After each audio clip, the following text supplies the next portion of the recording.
Welcome. This is Joe Peters from MomFit with Joe Peters. Welcome to the Spanglish World Network and her network channels in Single TV 250 and 251. Please remember to download both the Single TV apps in the respective iOS stores and Android devices. While you are downloading, make sure to leave a comment. The app is free. Single TV is also available in Google Chromecast, Amazon Fire, Fire TV, Roku, and Roku Sticks in all smart TVs since 2016. Welcome to MomFit. I am delighted and happy to have this amazing guest with me today, Tonie. And Tonie, welcome to the show. I want to tell people a little bit about you, and everything goes as simple as um, Tony's favorite um, phrase is let me find it because I love it when she say is "be on purpose." Be on purpose, and that is something that I know that I didn't thought about it before I had babies because by default I always pee on purpose. And one of the things that happen is that is one of the things that nobody talk about because we have this shame, this guilt, this I'm the only one. And Tony is been working for years into helping moms to embrace their body and claim back their body. She actually believes that motherhood is an amazing gift, that we should never feel that we have to pay the price for that gift for the rest of our lives with our bladder insecurities, with low back pain, sometimes feeling our organs are falling out, our boobies after breastfeeding. So I love this woman and this woman work because she is embodiment of what I also believe in is that you can have it all. Doesn't mean that because you are become a beautiful mama and are raising babies, then you need to pay the price and sacrifice your body and your well-being and how sexy and confident and empowered you feel. uh, she wants to be able to help you and empower you to be able to run, jump, laugh, feel strong, play with your kids without being worried about, oopsie, there is a little wet in my pants. I know my mom had some of that, and it was so embarrassing for her because for her was a point that if she laughed, she will pee. And she was a teacher in university. So she started developing anxiety because she cannot be herself. Because if she was herself and laughed loud like she always did, then she will have that accident. So I'm loving, loving, loving having Tony here to share all of this with you. She had years and years of box gym training. And one of the things that was the most common for her clients was that their kids were sick. And she knows that that happened and we are in mama life. And then she's finding ways to actually help us to empower. So, Tony, welcome to MomFed. Welcome to this episode. And I would love to start with your story. Like, why you start on this path, what make you fall in love with the mama's bladders and peeing on purpose mission that you beautifully had now. Thank you so much for having me. Yeah, I appreciate it. Yeah, and it was, in so many cases, it was the same. It was a personal experience of mine in the postpartum. And, I you know, thought I did everything right. I took a little bit of time off in the postpartum from running. I had really enjoyed it previously and had just gotten into 5K races and was really enjoying them. And so I took a little bit of time off and then slowly started building strength, really thought I had done what I was supposed to do in the postpartum. And, I had started a little bit while I was running, had a little bit of leaks, but thought, oh, again, this is just what happens after you have babies, and live with it, essentially. Well, in my first 5K race, about a little over a year after I had my son, I was running in a 5K race here in Portland, Oregon is where I'm from. And it was one that was happening right before a big parade to like kick off summer. So there's like 100,000 people literally lining the streets of Portland. And I'm in this 5K race beforehand. And it was no longer just a little bit of pee. Like I fully lost control of my bladder, and it was horrifying. And I was just so devastated, and I just felt betrayed by my body. Like that was really like, I was so down in the car on the way home when I got home, and telling my husband about it, and I just thought my running career was just completely over. Like, obviously I could never do that again, kind of like your mom. Like, well, then I have to absolutely adjust my behavior to make sure that doesn't happen. And eventually, I went into personal training and thought, if I just get stronger, that's it. I just have to get stronger, and that has to address this. And it didn't. And I started training other women that were having these and other issues, not just the bladder incontinence, but the ab separation and some prolapse. And I'm just meeting all these women that are having these same experiences or worse. And like you said, it's affecting their life. It's affecting the person that they are. It's affecting whether they go outside. Honestly, if you're having to search for a bathroom, or you're just not sure if you laugh, if you're going to be like, that's so sad, right? And so I found some additional certifications that were for postpartum corrective exercise, and these address the physical conditions that can linger either in the immediately postpartum or even years postpartum. Your mom, that would have been years postpartum. Our aunts, our grandmas, our moms, we see these women that have to cross their legs when they sneeze, or adjust their behavior so they're not laughing in public. And so I pursued one, and then I pursued another one, and I started seeing changes for these women, for myself. Just going through the first certification for myself just taught me so much, in just two very, very simple tips that I tell moms all the time about posture and breathing. Helped for me to get a handle on what I was going through. And then it also started to help with these other moms with the other, the ab separation and prolapse and that type of thing that they go through in the postpartum. Um, and so, yeah, that's what I do now. So you're not going to leave us hanging here. Please let me celebrate with you that now you are running 5Ks without peeing completely in your pants. Yes, and I can sneeze, and I can cough, and I can laugh, I mean, it's just all the things. I can jump with my kid, like, that wasn't something I could do previously. I was on a trampoline and was like, whoa, never mind. I'm not doing this. This is not happening now. I think my son was about 2 or 3 when I took him to a trampoline park. And that I do say that the trampoline is like the Olympics of this postpartum of the bladder training, honestly, because you're asking a lot of your body. But you should be able to, at the very least, laugh, right, and cough and sneeze, and pick up your child or your groceries, or hurry up and run to catch your kid before they go running out into the street, without, in that urgency, also having a bladder issue. So I love that. Let's gonna go into, because we have in our audience, we have two groups. We have moms to be and we have new moms. So what I would love to start talking with you is, what are some of those physical issues that start in pregnancy that can linger into postpartum? Because one of the things that I love about that approach and what you are doing is, as an engineer mind of mine, I'm all about preventive. Like, I know that we can react and correct after the fact, and we are going to talk about that too here. Mhm. And I also think that as earlier we start preventing, or as early we start detecting, as easier will be the journey and less effort we will have to put in correction. So I Yeah. love how you're doing that. Let's gonna start talking about that. Like, what are some of those signs and symptoms and things physically that start in pregnancy that we as mamas, especially first time mamas that don't know about it, can start taking a note of, and then maybe start adjusting some of, do, like you were saying, a small adjustment that they can incorporate to actually get prepared better for what is happening when the baby is huge and is smashing the bladder. So let's go Yeah. a little bit to that part first. Yeah, absolutely. Well, and the two foundational things that I talk about, the posture and the breathing, are what we would love to see really people integrate.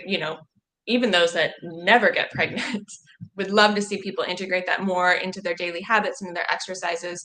But in the prenatal, absolutely, you just coming nice and tall through the neck and taking big, deep breaths. Now, as you get further into pregnancy, like you said, when you've got the baby sitting on your bladder, that's a lot more difficult to do. And there are different stages of pregnancy. I know in the second stage for me, I would get winded just going upstairs and was like, what is going on here? hormones are happening. Like there's a lot that's happening. So we just, and even the postpartum work that I do, I just want moms to be really compassionate with themselves, think about the self-care, how they can work it in, even in the little steps. So, if you are anywhere, first, second, or third trimester pregnant, if you can just even at night, just try to incorporate some nice, big, deep breaths. Feel your whole body move on the inhale and feel your whole body move on the exhale. And by your whole body, I mean your torso. So feel your lungs, feel your ribs, feel your abs all the way through to the low abs, the low back, all of it with just a nice gentle movement. And that can be really easy to do in bed at bed because you kind of get a little bit more of the feedback through your back when you're laying on the bed. So when you're sitting upright, sometimes you're like, I don't know if my back is moving. I don't know if I can feel it. And so that can be really helpful also just laying down. Now, when you get further along in your pregnancy, laying down on your back, not so comfortable, not necessarily advised. So do it on a pillow sitting against your couch or against the back of your couch, wherever you can that you can start to feel a little bit of feedback through your back and just that nice, gentle movement. Now, as we are paying attention to that, we are training the muscles to relax on the inhale and then to contract lightly on the exhale. And it's that muscle control that helps us to have control of the bladder. And then also is what helps us to get the ab separation to come back into place postpartum. Everybody's going to have the ab separation while you're pregnant. You have to have it. That's us making room for the baby, right? And so we're going to have a little bit of that throughout the pregnancy, and that's perfectly normal. But as you are doing that nice big breathing and the aware breathing in the prenatal, then again, those muscles are like, okay, we didn't lose it. We know what we're supposed to do. We're supposed to be nice and relaxed on the inhale and then nice and contracted on the exhale. And so everything just remembers, if you will, in the postpartum better. So it just makes it that much easier. It saves you time from having to, if you ignore everything when you're pregnant, that, adds on to your healing time in the postpartum. So if you're able to address that, and if you can stand nice and tall, just as tall as you can, it can be really hard when you're pregnant and you've got this baby pulling you forward, but just do it as much as you can. And, you'll find yourself in poor posture, holding your breath. That's fine. Use that moment when you are aware of it to come nice and tall and take a nice, big, relaxed, deep breath. Those two things, priceless, right? In so much, not only just training our muscles, but even getting the organs, the hormones flowing, everything flowing throughout the system. I love that. I love that, and I'm gonna just go into because of the magic of everything that you said. One of the things that I will invite the mamas to add to what Tony was saying is one of the things that one of the exercises that I do with my private clients and MomFit, and that is that breathing that Tony was telling you is so good for you. And if you make a routine of putting your hands in your belly and actually breathe with your baby, then you are having all the benefits that Tony is mentioning. And you are also training your baby to feel that those deep inhales are a safe environment. So when you have your baby at 1 week, 3 weeks, in a growth spur, in a leap, crying uncontrollably, you can actually put him next to you and do the same, and then that immediately will bring back your baby into all those days and weeks and months that you did that breathing with them in the womb, and it will help them to co-regulate. So an additional tip there to not only have yourself benefit but also use that beautiful tip that Tony did to actually give you another mama tool for when your baby's born. Tony, I love the conversation with you because if I hear you right, I am a big proponent of breathing due the fact that it reduces cortisol levels and put us in the present. And I think that right now you are blowing my mind because you are telling me, if I understood well, that a good breathing practice is actually also impacting your bladder control and your ability of your muscles in their abdominal area to go back after postpartum. Did I hear you right, or I just was too excited and Mhm. didn't get it? No, that's absolutely true. And it's that awareness and being able to put the awareness there in that, like I said, in the inhale, the relaxing, and in the exhale, the contracting, that if you can keep that going for as long as you can, at 37, 38, 39 weeks, we just get like, I don't even know anymore, right? Like, I'm just trying to make sure that the baby's ready and it feels like we're never going to be ready. So I always want to make sure that I'm not putting added stress on moms, prenatal or postpartum.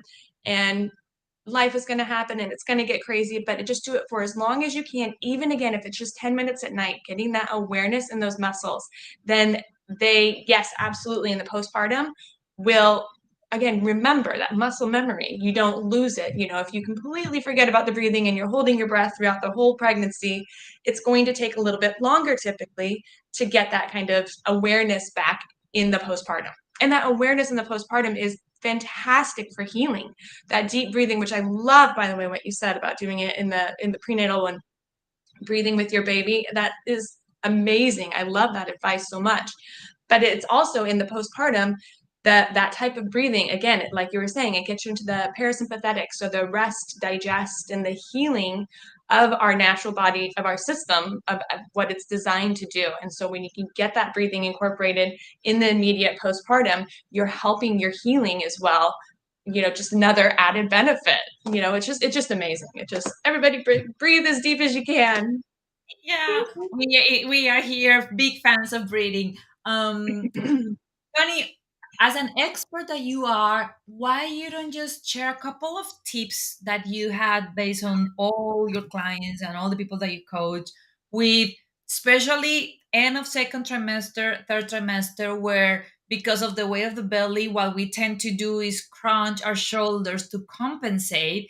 And then the reality is when we have our shoulders crunch, is really hard to breathe deeply. Like if you do it like this, there is not much space in your Yeah. thoracic box to breathe. So why you don't share like a couple of your tips on how mamas can be aware of that and what they can do on those later months to still in a conscious way open up their capacity to actually go into those deep, powerful, magic breath cycles that are going to help them so much in the present and in the next like 24 months of their life with their babies. Right. Absolutely. That's a great question. Thank you for asking that. Because so often we just think pull our shoulders back, pull our shoulders back, pull our shoulders back. And that's great advice. Absolutely pull your shoulders back. But if you are in a forward head posture, if your chin is coming forward, which these are horrible for that. We get into that forward head posture from being on our phones so much, and or if you have older kids, and so you're constantly holding an older child while you're pregnant too, you're just being pulled forward. Breastfeeding pulls us forward. All of it tends to pull us forward. So that's great advice to pull the shoulders back. But the very, very, very first thing I want moms to do is to stand tall through the neck, is to come. And so what I like to do is kind of go up like this. And so you don't quite go into full double chin, but you do bring the chin back just a little bit. And that you'll find, like, I want everybody to do it in front of a mirror so you can really see the differences that happen in your posture just by doing that. Is when you stand tall, it's going to bring your shoulders back a little bit naturally anyway, so then you have to pull them back less. And when you have to pull them back less, then the muscles in the top of your back get less fatigued. So when our neck is forward and we're trying to pull our shoulders back, those muscles in the top of the back are going to get fatigued, and you're not going to be able to hold the posture as long. It's just not going to feel this comfortable, and you're not going to be able to get that big deep breathing when you've got pain in the upper back and the neck because of pulling your shoulders back. So I know that kind of gets a little bit confusing there, and that's why I try to keep it simple and just go tall through the neck first. Also, when you come tall through the neck, you'll start to feel a little bit of the deep core, the right back behind the belly button, start to engage. Now, second, third trimester, that's everything's kind of getting stretched. And so it really depends on a lot, genetics, your body, your awareness, how many pregnancies you've had, if you're able to feel that deep core muscle activation when you come tall through the neck in the second and third trimester.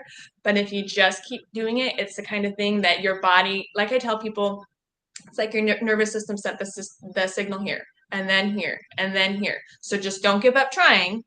Don't just go, oh, I can't feel it. The first time you try, you might not feel it. Second time, you might not, but the third, you might, and the fourth, definitely. And so just keep trying to send that signal to come tall through the neck, and then you'll bring back your shoulders, but you don't have to work as hard.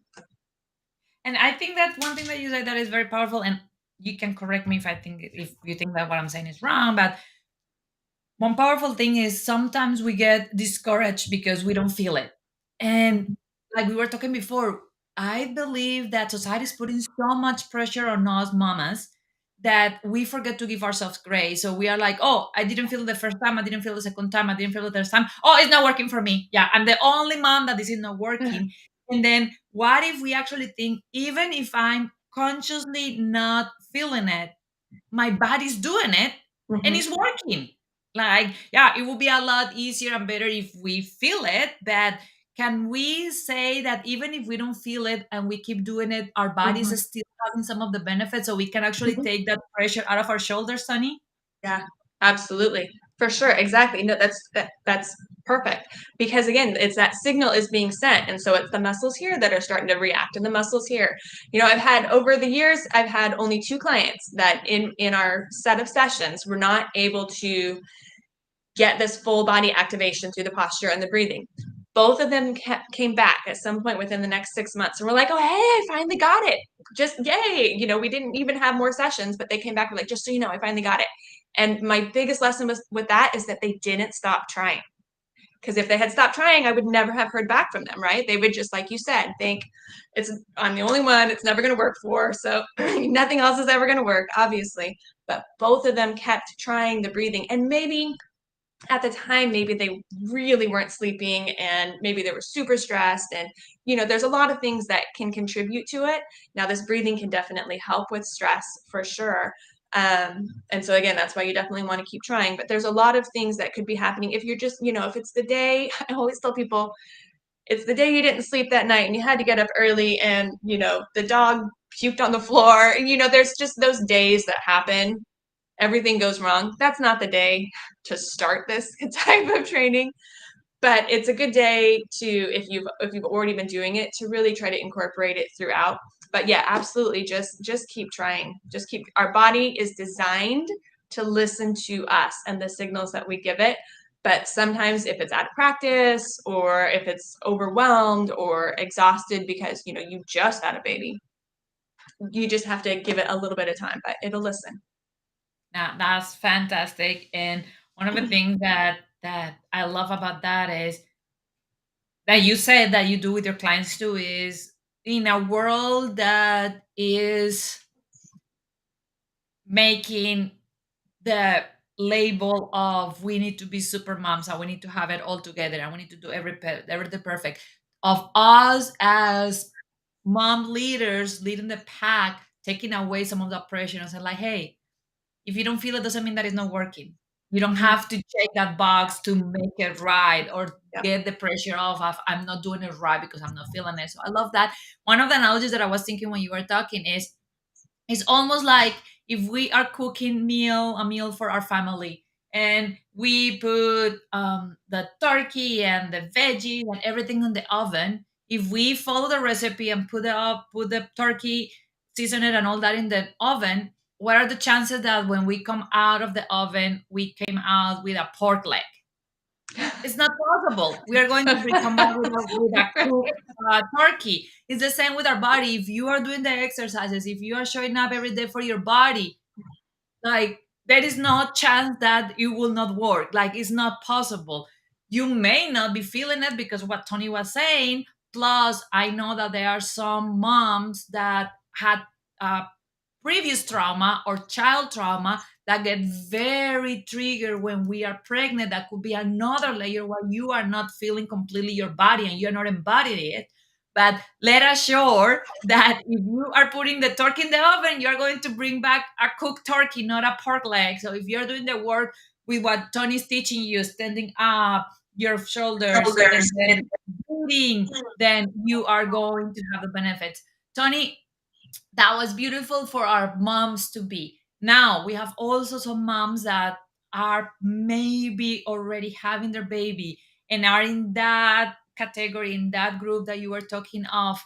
I'm afraid of a sneeze. I'm afraid of laughing. I'm afraid of getting out of my house because I don't want to have an accident. Those moms that are in the grocery store and are going through the incontinence diapers and are really hurting in their heart because they are like, I don't want to buy diapers for myself. I have diapers for my baby. I don't want diapers Right. for me. How you can help us to give them some hope in a couple of things on the mindset, on the mental part, so they actually understand, and the emotional part, and then also physically, what are some of the small adjustments that they could do to start going closer into their original self. Yeah, absolutely. Yeah, in the postpartum, and there, I mean, this advice is appropriate for moms that are newly postpartum, and then also for those moms that it's been maybe 10 years, 15, 20 years. I never want moms to think that it's been too long and so there's nothing I can do. You can get some improvement regardless. And so if you start to incorporate the things that hopefully you were doing when you were pregnant, however, if you didn't, that's fine. You can start at any point. And I always tell moms, just start with the 10 minutes at bedtime. The bonus about starting it at bedtime, especially if you have a little one that's having a hard time sleeping, is that again, you get into that parasympathetic, so the rest, restore, relax, digest, and it can help you to fall asleep. So I'll tell moms 10 minutes, 10 breaths. If you fall asleep at 10 breaths, thank God, right? Um, and so once you start to incorporate that in the downtime, then you start to be able to incorporate it. It's your body is more ready to call on those skills in the times that you need it. When you're at the grocery store and you're like, oh my gosh, I'm going to have an accident. So you're like, you have a tool, that's what we're looking for, tools that you can use in times of need and times of stress. And so when you're having, an issue where you're like, I'm going to have an issue. I just sneezed and I feel like something's going to happen. You have a tool where you can say, okay, come tall through the neck, take a big deep breath. I have control over this. I can do this. Even if it just gets you 5 more minutes to make it to the restroom, or you're in the car and it gets you home. And now I do want to speak for just a little bit about the difference between bladder incontinence. We've got urge incontinence, and then we've got a stress incontinence. So the stress incontinence is that sneeze, that cough, that jump, that physical impact that makes it so that then you feel like you have, or you had in fact had an accident. And then there's the urge incontinence, which is I wanted to talk about this now because I was talking about coming home from the grocery store. It's like, say for example, in the car, on your way home, you really have to go, or you don't have to go. Either way, but you get home and you put your key in the door, and all of a sudden you're like, I have to. Oh, I had to go. Apparently, I had to go now. I didn't even know it. But it's interesting because it could be that key in the door, and I use that example because that's a really common one for moms. Is whether you really had to go or you didn't know you had to go that badly. It is kind of a circuit that our chemistry gets in, our nervous system gets in, and so we can kind of have those triggers, if you will, that, for example, the key in the door. So we try to just adjust those with our behavior. And so for that one in particular, again, I'm going to use that one just because it's a really common one, is to change the behavior. If it means that you used to come home and you put your key in the door and that was how you entered, if you can enter in through the garage, or if you can enter in through through a back door, even for just a little bit, just to kind of change that cue. Or again, use your tool, use your skill of the breathing and the posture. So as you're walking up to the front door, take a big deep breath, come tall through the neck. Again, from that position, you start to feel control. And then take a big deep breath as you put the key in the door, and you're able to enter in that threshold and kind of pass over that trigger as you're entering the house. And again, just have more control. And once you start to build up those little rewards, really, like, oh, I made it in the house without having to go to the bathroom, or I made it to the bathroom in the grocery store without having an accident. Those really start to build up, and it's so funny how, that's how our system is made, to be efficient and to learn the skills and then be able to pull and use those skills when needed. And it's happy in that way. That's an efficient movement for our nervous system. And so using those skills and being able to apply them builds up, you have more confidence, you can use them again, it just again builds on itself. So anyway, I just wanted to make the distinction really quick between those two things. But again, that impact, that stress, bladder incontinence, um, I would say definitely started at night. And then in my training, we work on habits, one habit a week. Again, I don't want to be overwhelming. I don't want to be stressful. If we talk about the habit on Sunday, you don't think about it again till Thursday, that's okay. That's perfectly fine. Don't beat yourself up. But say, brushing your teeth, we try to use something mindless. When you're doing dishes, when you're doing laundry, whatever is the kind of a mindless task that you're doing, if it's in the shower, if you get 5 minutes of a shower by yourself, maybe. And in those kind of habits, the mindless ones, check the posture, check the breathing, just bring the system down. And again, once you are doing all those things in those little habits, your body just, it is more automatic to go, okay, this is what I can use. I can use this tool right here, right now in this stressful situation. So one of the things that I love about what you said is how you are bringing back the power. Because one of the things that I work with my mamas is bringing back their power around what they eat.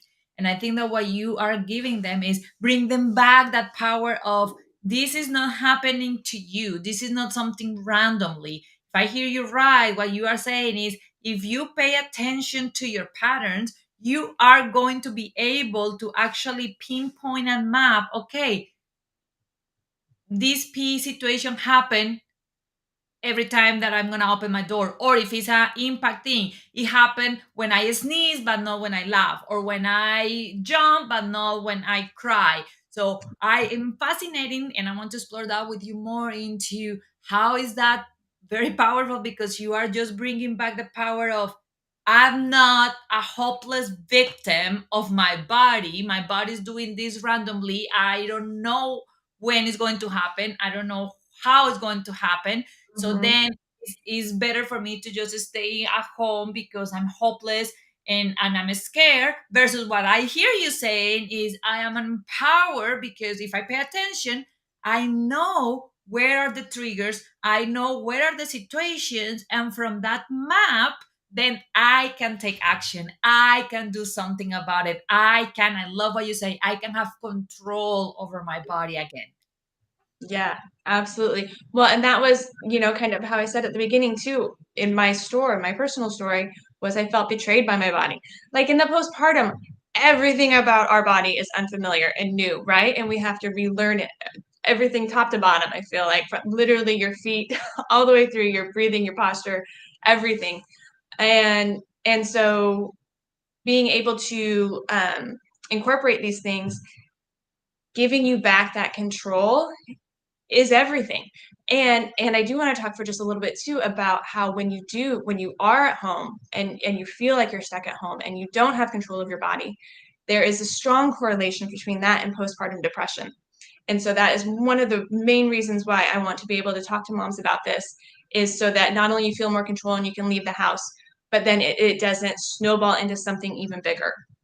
There's definitely other reasons why postpartum depression happens, but there is, like I said, a really strong correlation between bladder incontinence on its own because of the isolating factor of it. And then not only the isolating factor of it, but then you don't want to move. And what's one of the best things that we can do for depression is to move our bodies, to walk, even if we can't run, just to get moving. And so, being able to have that control and to address these things can be so huge for every moment and every step of our lives, not only our lives, but our babies' lives and our families' lives.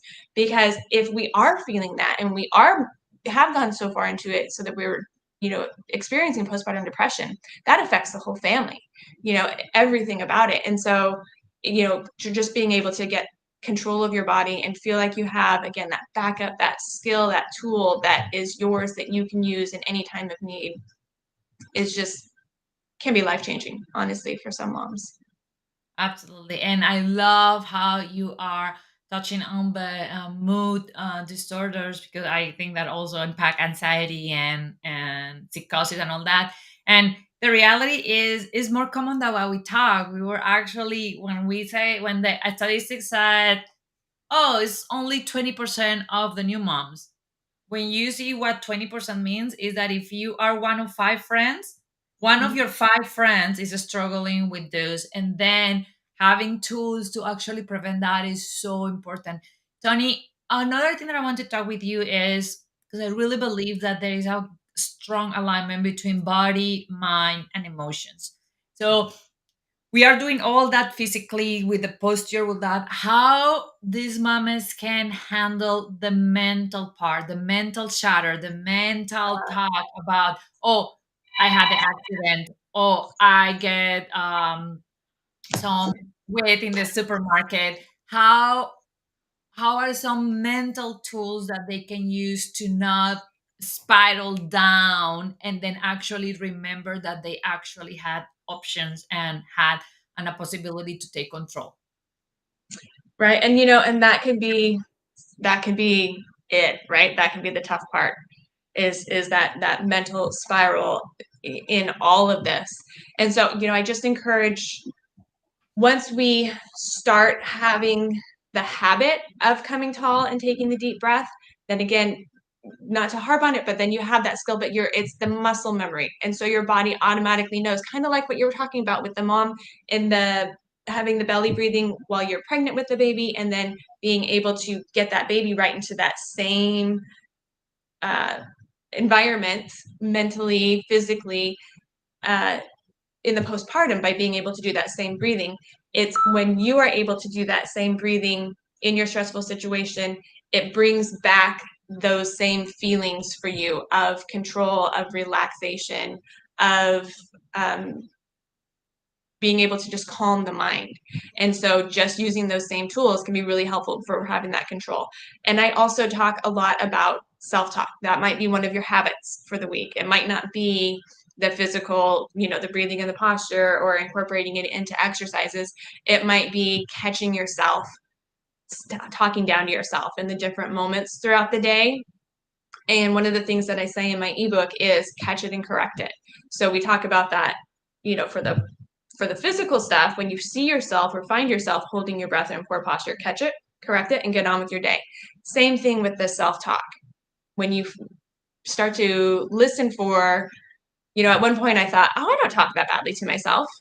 That I feel like I do a pretty good job of that. And then I was like in the bathroom somewhere at work, and I heard it. I heard a voice. I heard my voice being like, "Oh, that was so dumb of you to say that." And I thought, "Oh, that was mean. Like, I would never say that to somebody else. Why am I saying that to myself?" And so when you start to even notice the little things with the way that you're talking to yourself, you become more aware of, like, really hearing yourself. And would you say that to somebody else? Of course you would never say that to somebody else. And so breathe through it, try to change the thought if you can, and if you can't, just get distracted on something else. Look at the awareness can be, I think, what is there, like, 5 key components for being able to get yourself into the present moment. So look for a color. If you choose a color green, look for a green, look for a tree, try to get a smell, try to get a sense, touch your pants or something to get you into the present moment. That can be really helpful to just be like, here and now, something tactile that you can kind of just bring yourself here and now, and just get out of that monkey mind of the negative self-talk. Yeah, I love that. I love that, catch it and correct it, because that is one. I was when you were talking, I was remember that there was one of the most powerful exercises that I saw was um, two moms talking, and then the exercise was write down everything that you say to yourself. Oh, you are such a failure. You are the worst mom. You are disgusting. And they write it down, and then after they write it down, they put them as best friends in front of each other and say, now read that to your best friend. Like if Right. you were telling all that to your best friends, I will be everything that I say to myself, I will be like, hey, Tony, you.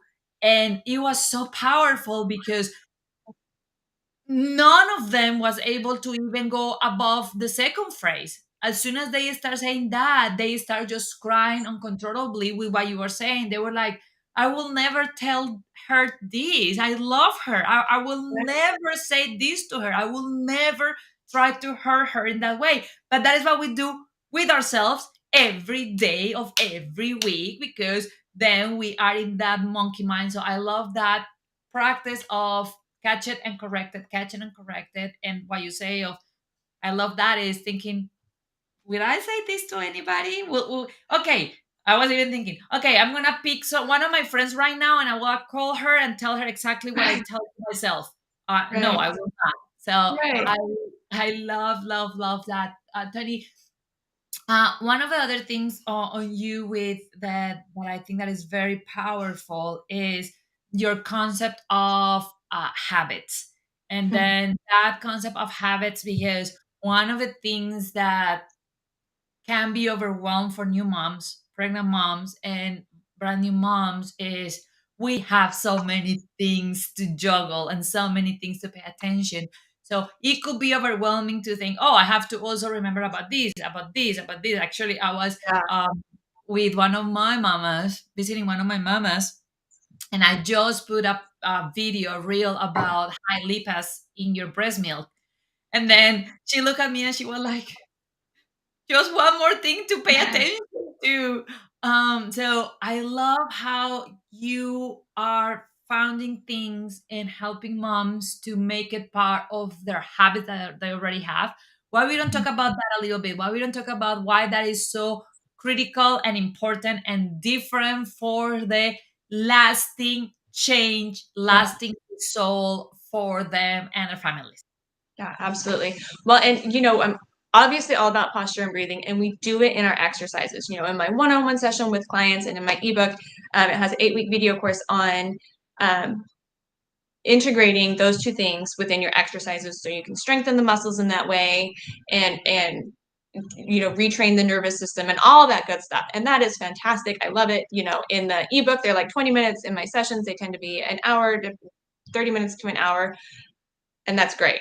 So say you do that 2 to 5 times a week. Fantastic. Say you do it 7 times a week. Let's say you do an hour of this for 7 times a week. That's 7 hours a week. That's great. How many other hours are there in that week? What are you doing with all the rest of that time? If in your habits, I mean, it doesn't matter if we do an hour session, if immediately afterwards, for the rest of the day and all of those habits, you're slumped over and you're holding your breath because you're so stressed, it doesn't, arguably, I think it's the hour is not going to mean a whole lot. And so that's why we use the habits. And again, we start with the really mindless ones, the ones where you might have a kiddo at your feet, but you're not having it's not when you're in the kitchen and you're trying to make them food and think about other things. So do it when you're brushing your teeth or in the shower. That's where I tend to have people start. I'll kind of ask what your day looks like, and we'll try to pick some mindless stuff that you do throughout the day. Maybe it is when you're folding laundry or that type of thing, where you can just take a couple seconds to catch it and correct it, check on the posture. And again, when you come tall through the neck and you start to feel the deep core stabilization and the deep core muscle activation, then when you're folding laundry, it's like an exercise, right? And so we're addressing the times throughout the week that you get into the poor posture or holding your breath, and in those times strengthening the muscles, and then strengthening the muscles throughout those habits. So again, I say one habit a week because I don't want to overwhelm everyone. But what's interesting is that as you go into the next week, your body still kind of remembers that other habit that we were working on last week or 2 or 3 weeks ago. And so you start to, within a month or even less than that, you start to notice that, hey, when I walk up the stairs, I am already a little bit taller. I already feel like I have a little bit more control. I feel stronger as I'm doing this. And so that's why it's so important to really get into the habits and putting the stuff that you've learned in the sessions into the habits, and making sure that it's sticking, right? That we're utilizing it throughout the week.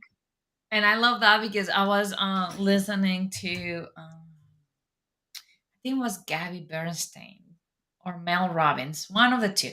And they were talking something similar. They were saying like, it's not going to work a lot if you just meditate for 20 minutes into peace and calm. And then the rest of your day, you are screaming and yelling and angry and hating and cursing. But then you next day meditate for 20 minutes. Is how you start making that part of your routine. And one of the things that I hear that is powerful about you is the concept of stacking habits. Mhm. And I love how you are using mindless activities. And then how I see it is you are stacking new habits in top of habits that you already have. Because one of the challenging things, and that is why a lot of writers and gurus says you need to have at least 66 days to create a new habit. Because when you try to start a new habit from zero, from scratch, then you are actually rewiring your brain to a completely new path. But Mhm. what you are saying is saying, no, let's find those habits that you already are doing, those Mhm. things that are your second nature. Like this is something that I find it's funny that you also use it, the brushing teeth, because that is something that I use with my clients too. So like, do you brush your teeth every day? Yeah. And then I even giggle and say, like, tell me the truth. There are days that you are like, I don't want to brush my teeth. And then the majority said, like, no, I brush my teeth every day, no matter what. They're like, Right. okay, put in your clothes. Do you put clothes every day? Yeah. Well, is there a day that you're like, no, I'm going to go commando to the supermarket completely naked? No, absolutely not. Right. So these are habits that then you have them and you're doing them no matter what every day. Then when you start things like what you are teaching on the posture and the breathing, goes a lot easier for your brain to do that new neural pathway, because Mhm. it's not something new that you need to fit into your routine. It's something that you are stacking in top of something that you already were doing, something that already was your second nature, something that was already a habit for you. And I think that that is powerful, what with what you are saying. um Tony, one thing on that for the because one thing that you said earlier that was beautiful and I forgot to mention is the beautiful gift that you give people around hope. And that Mhm. is, you were telling them it doesn't matter if you are 2 weeks postpartum, 18 months postpartum, or 20 years postpartum, Mhm. you still have that chance of get improvement. So I want to go back into your own journey too and see how you can start seeing improvement and how that healing journey goes. Because unfortunately, one of the things that we have is with internet and everything fast is sometimes we get the expectation of, well, I've been doing what Tony told me for 3 weeks and a half, and I'm still having issues. And then sometimes I feel that we want to have that hocus pocus, abracadabra, we fix it. So why we don't talk a little bit about that journey of what happened with our body when we were pregnant, and then when we are recovering from that and restoring to get to PIM on purpose, how that journey will look like. Yeah, and it's absolutely unique and different for everybody because it will depend, first of all, it depends on your genetics again. It depends on your nutrition. It depends on how much water you're getting and how much sleep you're getting. So no, there's some things that you can kind of address if you have been doing this for 3 weeks and you're like, I'm not feeling anything. Kind of address maybe a couple of those things. Am I getting enough water? Am I getting enough sleep? And I can tell you as a mom, you're probably not getting enough sleep. But that's why if you can address maybe the nutrition and the water, you can kind of work through it, without the getting all the sleep that you need. Um, but if you can, try to address some of those things, and then it's going to depend on how many of the postpartum effects you have. If you've got the bladder incontinence and you've got the prolapse and you've got the diastasis, or like you said too, if you had a really traumatic pregnancy, give yourself, like I love what you said earlier about giving yourself grace. Give yourself grace. Really take a good look at your situation and say, is somebody that didn't have a traumatic situation, for whatever reason has, extra supportive help. So they're getting plenty of sleep and they're able to do these things. Maybe in 3 weeks, they had that like genie moment, like, oh, look at this is great and it's fantastic. That's not realistic to what most people their situation is. So, get a good perspective of your situation, a good awareness of, what are the things that I can tackle? Can I make sure I'm taking a big drink of water or a big glass of water beforehand, or can I get an extra 20 minutes of sleep? Can I have a friend come over and watch the baby so I can get extra 20 minutes of sleep just so that I feel more with it and able to tackle some of these things? Or if you do have the multiple physical issues, maybe you do need to go see a postpartum or a physical therapist. I'm all about a pelvic floor physical therapist. So not everybody has access to one, and I get that, which is why I do what I do, right? Because not everybody does have access to that. But if you do have access to a postpartum physical therapist, by all means, do go. But if you want to, just get that awareness and kind of see where your situation is, and just do what you can with what you have, and give yourself a grace, like you said, to just keep trying. Just keep trying at it, and you're not going to get a pork. You're going to get a turkey. I mean, one of the beautiful things that you just said that if we had a magic one, I will do that for all my mamas in the world. And that is, I think that what you said is stop comparing yourself with others.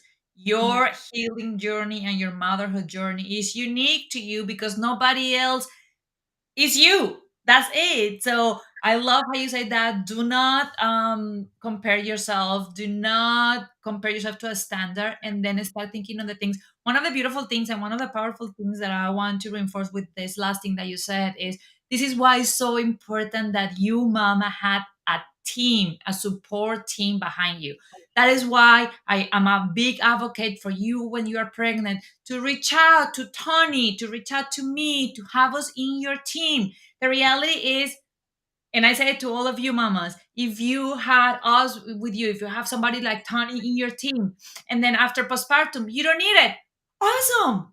But Yeah. if you need it, you already have the connection, you already have the relationship, you already are ahead of the curve, and you don't have the stress of figuring out what is the next step. Because when it happened after the baby, then you are just like, oh, I have Tony in my team. Tony, hey, I'm having these things. Let's gonna work a little bit more together. So that is why it's so important that we have that support team and that you create that support team with coaches, with experts that can help you in that journey. Tony, thank you so much for being here. I would love for you to share one last thing of advice for these beautiful mamas, and then share with them how they can connect with you. Thank you so much for having me. I really appreciate it. This was a lot of fun. Um, my last piece of advice is my first piece of advice is the posture and breathing. Nice big deep breaths, nice and tall through the neck. Those two things, you can incorporate those in your habits, in your daily life, in your stress, in your sleep. There's so much benefit that you're getting from those things. You can find me at Mom Home Fitness. My website is mom@homefitness.com. And I made an ebook, getting to the core of postpartum fitness, for the moms to have on their team that maybe can't, like I said, do the physical therapy, or afford one-on-one with anybody in any aspect of their team. Is that it's a quick go-to. It's got 8 weeks of videos, so you can start to incorporate these things in your workouts and your habits and your daily life. Thank you so much, Tony. And then moms, you hired mom at Homefitness.com. Home Fitness, mom at hotfitness.com. Thank you so much, Tony, for being here with us, for sharing your wisdom, for allowing us to actually remember that we can bring back that power, that we are not hopeless in postpartum, that we have tools and people that we can have in our team to let us thrive motherhood and win the marathon of motherhood. Now, this show can also be heard on the Spanglish Radio Network. Please check out www.spanglishworld.ca for all the news and programming. Spanglish World. Watch it, hear it, read it, download it, and live it.